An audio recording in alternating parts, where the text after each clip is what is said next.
अगर आपने भी अपने सपनों का आशियाना खरीदने के लिए होम लोन ले रखा है या फिर नया घर खरीदने की सोच रहे हैं तो आपके लिए ये शुक्रवार का दिन काफी अहम था। भारतीय रिजर्व बैंक यानी कि आरबीआई की एमपीसी की जून महीने की बैठक के फैसलों का ऐलान हो गया है। 5 जून 2026 को इसकी जानकारी सामने आई।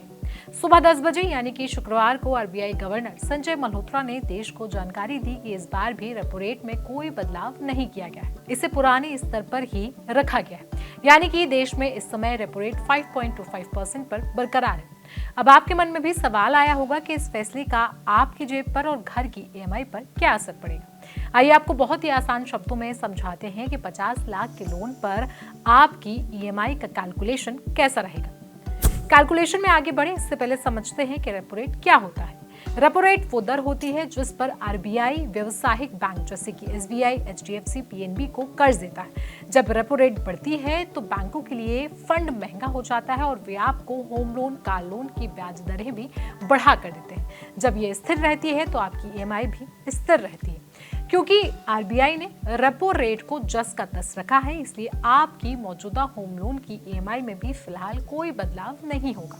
लोन लेने वालों के लिए ये एक राहत भरी खबर है क्योंकि बाजार में ब्याज दरें बढ़ने का खतरा फिलहाल के लिए टल गया है।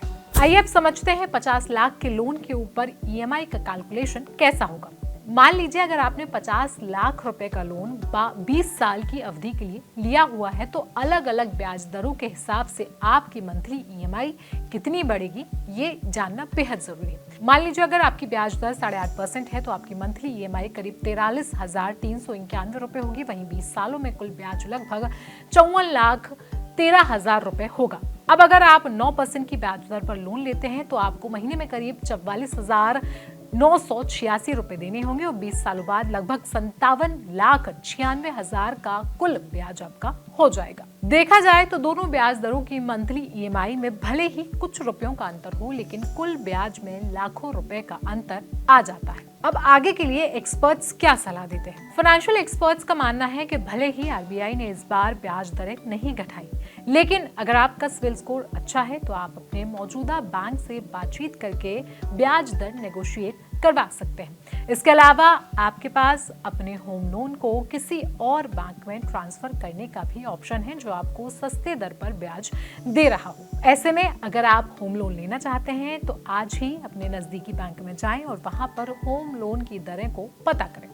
होम लोन के बारे में ये कैलकुलेशन आपको कैसा लगा है आप हमें कमेंट सेक्शन में प्लीज बताएं। बाकी सारी खबरों के लिए आप हमारे चैनल को सब्सक्राइब जरूर करें।